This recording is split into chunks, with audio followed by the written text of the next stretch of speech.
परमेश्वर पिता का धन्यवाद और स्तुति हो। आज के इस सुंदर समय में फिर से हमारे मुक्तिदाता और उद्धारकर्ता मसीह यीशु के कदमों पर फिर एक और बार आने का सौभाग्य परमपिता परमेश्वर हमारे ऊपर करुणा किया। एक और दिन हमारी आयु में परमेश्वर ने जोड़ा। कल के रात्रि में भी परमेश्वर हमारे साथ दिया, इसलिए मैं परमेश्वर का धन्यवाद और स्तुति करता हूँ। प्रभु दिन भर हमारे बोझ को उठाने वाला परमेश्वर है। यीशु ने कहा, हे बोझ से दबे हुए लोगों, हे परिश्रम करने वालों, मेरे पास आओ, मैं तुम्हें विश्राम दूंगा। हमें परमेश्वर के चरणों पर जब बैठने का अवसर मिलता है, हमारे सारे बोझ, दर्द, हमारे सारे दुख, परेशानी, हमारे सोच, सब कुछ परमेश्वर दूर करके हमें आज़ादी को प्रदान करने वाला महान परमेश्वर है। इसलिए हम उस महान और सर्वशक्तिमान परमपिता परमेश्वर के पवित्र कदमों पर हम अपने जीवन को समर्पित करते हुए प्रार्थना पूर्वक आज भी हम बैठकर परमेश्वर के वचन की गहरे बातों को, संदेशों को सुनने, प्रभु की आत्मा में सहायता और मदद करने पाए। हम इन दिनों में परमेश्वर का वचन के अंदर से यीशु मसीह की कई प्रकार की शिक्षाओं के बारे में देखने का मौका परमपिता परमेश्वर में दिया। उद्धार के विषय में यीशु की शिक्षा के ऊपर, दैनिक मसीह जीवन के विषय में यीशु की शिक्षाएं, फरीसियों और झूठे शिक्षकों के विषय में यीशु की शिक्षा, भंडारीपन के विषय में यीशु की शिक्षा, स्वर्ग और नरक के विषय में यीशु की शिक्षा और फलबंद होने के विषय में यीशु की शिक्षा इत्यादि बातों के बारे में कई विवरण पिछले दिनों में करीब 46 भागों में हम उसके विषय पर देखने का सौभाग्य परमेश्वर में दिया। मैं परमेश्वर का महिमा और स्तुति को करता हूँ। इन दिनों में मसीह यीशु की जीवन और उनके सेवा, उनके ऊपर जो भविष्यवाणी हुई, तमाम बातों के ऊपर मनन करने के लिए प्रभु ने हमें मदद किया। आज हम फिर से उसी के ऊपर फिर से मनन करने जाएंगे कि भविष्यवाणी के विषय में यीशु की शिक्षा वो क्या है, कैसा है करके जब हम देखेंगे मत्ती रचित सुसमाचार 24 और 25वां अध्याय में जैतून के पर्वत का प्रवचन अधिकांश भविष्यवाणी संबंधी विषयों पर है। जब हम मत्ती रचित सुसमाचार 24 अध्याय को जब हम पढ़ते हैं, वहां पर उसका पहला और दूसरा आयत को जब हम देखते हैं, मंदिर के विनाश के भविष्यवाणियां यीशु मसीह वहां पर करता है। जब यीशु मंदिर से निकलकर जा रहा था तो उसके चेले उसको मंदिर की रचना दिखाने के लिए उसके पास आए। उसने उनसे कहा, तुम यह सब देख रहे हो ना? देख रहे हैं ना? मैं तुमसे सच कहता हूँ, यहाँ पत्थर पर पत्थर भी ना छूटेगा जो ढाया ना जाएगा। परमेश्वर की महिमा और स्तुति हो। यहाँ पर ये जो भविष्यवाणी की गई है उस समय के बारे में जब हम देखेंगे, यरूशलेम के नष्ट किए जाने के भविष्यवाणी है, या यरूशलेम के अंदर यहूदियों के लिए बनाया हुआ इस मंदिर का विनाश के विषय पर यीशु मसीह कहता है। वो एक भविष्यवाणी के ऊपर ये बताया कि जो ईस्वी सन 70 में पूरी हुई है। प्रभु की महिमा और स्तुति हो। उसी शायद जिनसे यीशु मसीह ने इन बातों को कहा, उसी व्यक्तियों के जीवन काल में वे लोग हो सकता स्वयं इस कार्य को देखे होंगे या अनुभव किए होंगे। प्रियो, यीशु मसीह जो कुछ भी भविष्यवाणियां पवित्र शास्त्र वचन के अंदर बताया गया, उनमें से अधिकांश भविष्यवाणियां पूरी होते हुए देख सकते हैं। उसी में जब हम आगे मत्ती रचित सुसमाचार 24 अध्याय के 4 से 14 पद को जब हम पढ़ेंगे, वहां पर भी इसी प्रकार कई भविष्यवाणियां यीशु मसीह यहां पर बताया गया है। यीशु ने उनको उत्तर दिया, सावधान रहो, कोई तुम्हें न भरमाने पाए, क्योंकि बहुत से ऐसे होंगे जो मेरे नाम से आकर कहेंगे मैं मसीह हूं, और बहुतों को भरमाएंगे। तुम लड़ाइयों की चर्चा सुनोगे तो घबराना ना जाना, क्योंकि इनका होना अवश्य है, परंतु उस समय अंत न होगा। यीशु मसीह अपने जीवन काल में इस बात को बताया, आने वाले संकट और क्लेश के विषय पर यीशु मसीह इस बात को कहता है कि तुम लड़ाइयों की चर्चा सुनोगे, घबराना ना जाना, उस समय अंध नहीं होंगे, क्योंकि जाति पर जाति, राज्य पर राज्य चढ़ाई करेगा, और जगह जगह अकाल पड़ेंगे और भूकंप होंगे। ये सब पिछले शताब्दियों में हम देखते हुए आया। एक जाति दूसरे जाति के ऊपर, एक राज्य दूसरे राज्य के ऊपर, या एक देश दूसरे देश के ऊपर चढ़ाई करते हुए, आक्रमण करते हुए, लड़ाई करते हुए, युद्ध करते हुए हम सुनते आ रहे हैं। यहाँ पर यीशु मसीह इसी बात को कहता है कि ये सब बातें पीड़ाओं का आरंभ होगी, तब वे क्लेश देने के लिए तुम्हें पकड़वाएंगे और तुम्हें मार डालेंगे, और मेरे नाम के कारण जब जातियों के लोग तुमसे बाहर रखेंगे। ये आज वर्तमान समय में, हमारे इस युग में, हमारे इस देश में ये आज पूरा होते जाते हुए हम समझ सकते हैं। यहाँ पर कहता है कि वे क्लेश देने के लिए तुम्हें पकड़वाएंगे। आज कई प्रकार की धार्मिक मतों के ऊपर कई प्रकार की स्वतंत्रता को नष्ट करते हुए अधिकारीगण आगे बढ़ रहा है। कई लोगों को क्लेश देते हुए कईयों को पकड़कर बंदीगृह में डाल रहा है, कईयों को पकड़कर मारपीट हो रहा है, कईयों के जिंदा माने जीवन उनका अंत हो रहा है। यीशु मसीह कहता है, और तुम्हें वे मार डालेंगे, और मेरे नाम के कारण सब जातियों के लोग तुम्हें बाहर रखेंगे। प्रभु की महिमा और स्तुति हो। यीशु जिस प्रकार भविष्यवाणियां यहाँ पर बताया गया, वो सारे चीजें आज अपने आंखों के सामने पूरा होते हुए इस वर्तमान समय में हम देख सकते हैं। तब बहुत से ठोकर खाएंगे और एक दूसरे को पकड़वाएंगे, एक दूसरे बाहर रखेंगे। बहुत से झूठे भविष्यवक्ता उठ खड़े होंगे और बहुतों को भरमाएंगे। अधर्म के बढ़ने से बहुतों का प्रेम ठंडा पड़ जाएगा। देखिए, अधर्म बढ़ने से,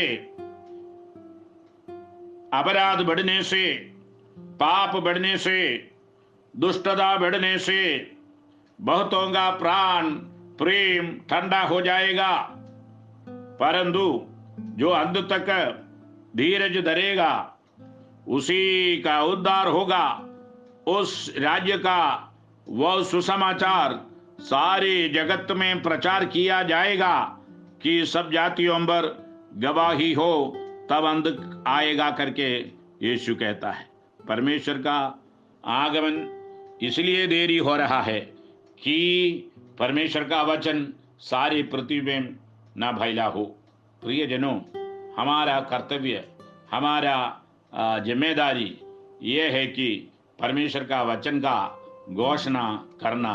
आज परमेश्वर का वचन कई प्रकार की मीडिया से, कई माध्यम से सुना रहा है। यहाँ पर परमेश्वर का वचन कहता है, परमेश्वर का राज्य यह सुसमाचार सारे जगत में प्रचार किया जाएगा, सारे दुनिया में प्रचार किया जाएगा, सारे लोगों के बीच में प्रचार किया जाएगा कि सब जाति पर गवाही हो, तब अंत होगा करके यीशु स्वयं कहता है। प्रभु की महिमा और स्तुति हो। इसी प्रकार यीशु ये युग के बिगड़ते हुए जीवन से संबंधित जिसमें हम रहते हैं वर्तमान समय में, उसके विषय पर यीशु कहता है। जब हम मत्ती रचित सुसमाचार के ऊपर और उसका 24 अध्याय 15 से लेकर 26वां आयत तक जब हम पढ़ेंगे, वहां पर भी महासंकट के आरंभ के विषय पर यीशु मसीह कहता है, इसलिए जब तुम उस उजाड़ने वाली घृणित वस्तु को, जिसकी चर्चा दानियेल भविष्यद्वक्ताओं के द्वारा हुई थी, पवित्र स्थान में खड़ी हुई देखो, जो पढ़े वह समझे। तब जो यहूदिया में हो वे पहाड़ों पर भाग जाए, जो छत पर हो वह अपने घर में से सामान लेने को ना उतरे, और जो खेत में हो वह अपना कपड़ा लेने को पीछे न लौटे। उन दिनों में जो गर्भवती और दूध पिलाती होगी, उनके लिए हाय हाय। प्रार्थना किया करो कि तुम्हें जाड़े में या सबत के दिन भागना न पड़े, क्योंकि उस समय ऐसा भारी क्लेश होगा जैसा जगत के आरंभ से न अब तक हुआ और न कभी होगा। ऐसा क्लेश, महासंकट इस धरती पर आएगा करके यीशु मसीह कहता है।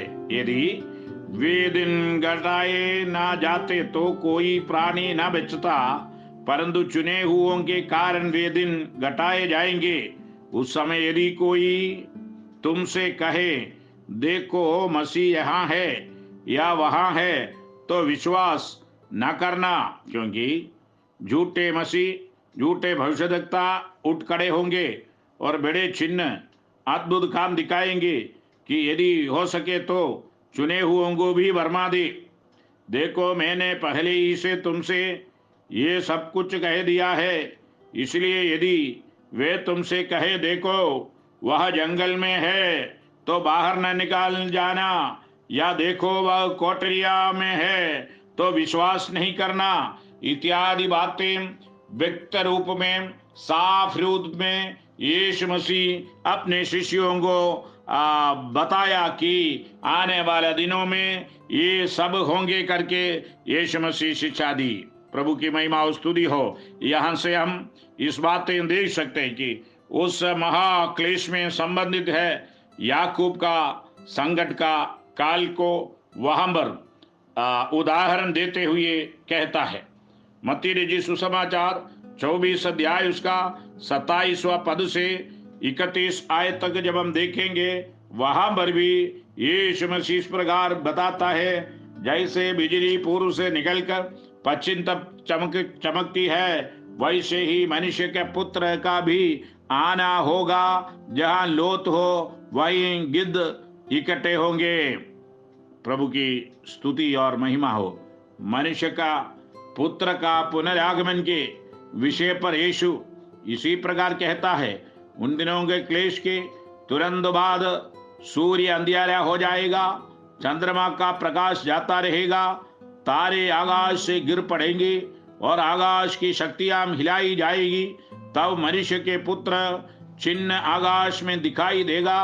और सब पृथ्वी के सब कुलों के लोग छाती पीटेंगे और मनुष्य के पुत्र को बड़ी सामर्थ्य और ऐश्वर्य के साथ आकाश के बादलों पर आते देखेंगे।